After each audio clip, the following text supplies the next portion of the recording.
अगर आपका बच्चा बारिश के जमा पानी में 5 मिनट भी चल लिया तो क्या उसे किसी तरह का इन्फेक्शन हो सकता है? शायद हाँ, बट इससे होने वाली सबसे डेंजरस डिसीज के बारे में बहुत कम पेरेंट्स को पता है। हेलो एंड वेलकम, मैं हूं डॉक्टर नन्ना। अगर आपने अभी तक मेरे चैनल को सब्सक्राइब नहीं किया है तो चैनल को सब्सक्राइब कर दें एंड बेल आइकन को क्लिक कर दें ताकि लेटेस्ट अपडेट आपको तुरंत मिलती रहे। चलिए वीडियो स्टार्ट करते हैं। आज हम बात करेंगे उन डिसीज के बारे में जो फ्लड वाटर से होती है या वाटर लॉगिंग वाटर से होती है।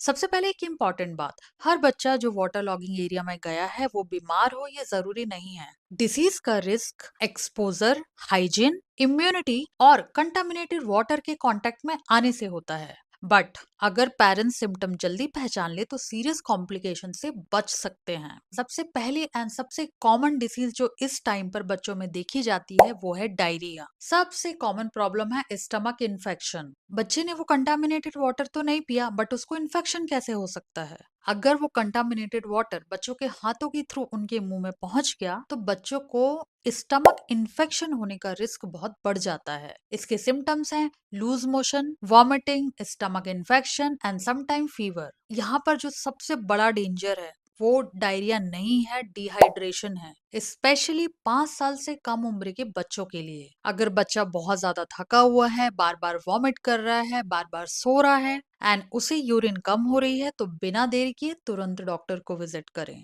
सेकंड है स्किन इन्फेक्शन। जब बच्चे बहुत देर तक गीले कपड़े में रहते हैं तो उनके स्किन में बैक्टीरियल इन्फेक्शन का खतरा बहुत बढ़ जाता है और उसके बाद बच्चों में bacteria and fungus easily grow कर सकते हैं। इसके सिम्टम्स क्या होते हैं? रेडनेस, ईचिंग, रैशेस, पस। अगर इन्फेक्शन स्प्रेड हो रहा है और बच्चे को फीवर आ रहा है तो बिना देर किए आपको डॉक्टर को विजिट करना है। नेक्स्ट है आई इन्फेक्शन। अगर कंटामिनेटेड वाटर बच्चों की आईज में किसी तरह चला गया तो आई इन्फेक्शन का रिस्क भी बहुत बढ़ जाता है। इसके सिम्टम्स क्या होते हैं? रेड आइज, आंखों में पानी भर जाना, एक स्टिकी सा डिस्चार्ज आपको दिख सकता है एंड बच्चों को लाइट से इरिटेशन भी हो सकता है। अगर बच्चा आंख नहीं खोल पा रहा है और बच्चे को आंख में बहुत ज्यादा पेन हो रहा है तो तुरंत डॉक्टर को विजिट करें। नेक्स्ट है मॉस्किटो से होने वाली डिसीज। ये बहुत ही कॉमन है। अब एक इंटरेस्टिंग चीज, dengue and malaria direct flood water से नहीं होता, ये मॉस्किटो बाइट से होता है।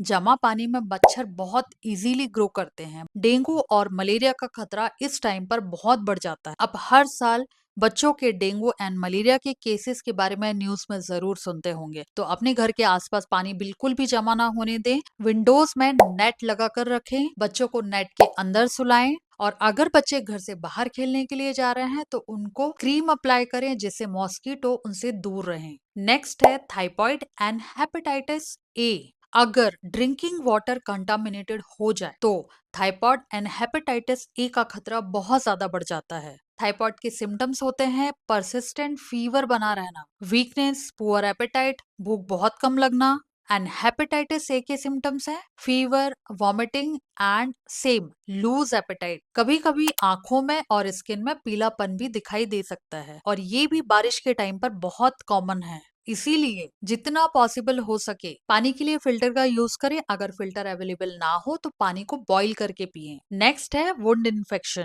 अब मान लीजिए बच्चे के पैर में एक छोटा सा कट है और बच्चे का पैर कंटामिनेटेड वाटर में चला गया। यहाँ से बैक्टीरिया बच्चे की बॉडी में एंटर कर जाएगा तो आपको इस तरह के सिम्टम्स दिख सकते। वहां पर स्वेलिंग हो सकती है, पेन एंड पस इंक्रीज हो सकता है, उसका रेडनेस भी इंक्रीज हो सकता है, यहाँ तक कि बच्चे को फीवर तक आ सकता है। आपको इनमें से कोई भी साइन इग्नोर नहीं करना है। अगर ऐसा कुछ भी दिखाई देता है तो आपको तुरंत डॉक्टर के पास जाना है। अब वो डिसीज जिसके बारे में मोस्ट ऑफ द पेरेंट्स नहीं जानते, लेप्टोस्पाइरोसिस। अब ये वो डिसीज है जिसके बारे में बहुत कम लोगों ने सुना होगा। अगर बारिश के पानी में उस एनिमल का यूरिन मिला हुआ है जो ऑलरेडी इन्फेक्टेड है तो यहाँ से बच्चे में वो बैक्टीरिया एंटर कर सकता है और बच्चे को बीमार कर सकता है।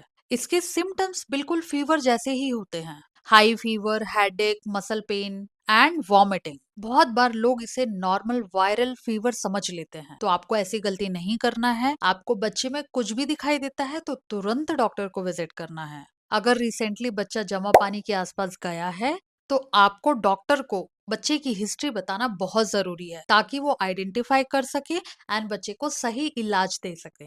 याद रखिए, अर्ली ट्रीटमेंट कॉम्प्लिकेशन को कम कर सकता है। पेरेंट्स क्या कर सकते हैं? इसमें से बहुत सारी प्रॉब्लम सिंपल प्रिकॉशन से कम की जा सकती हैं। बच्चे को जमा पानी में खेलने ना दें।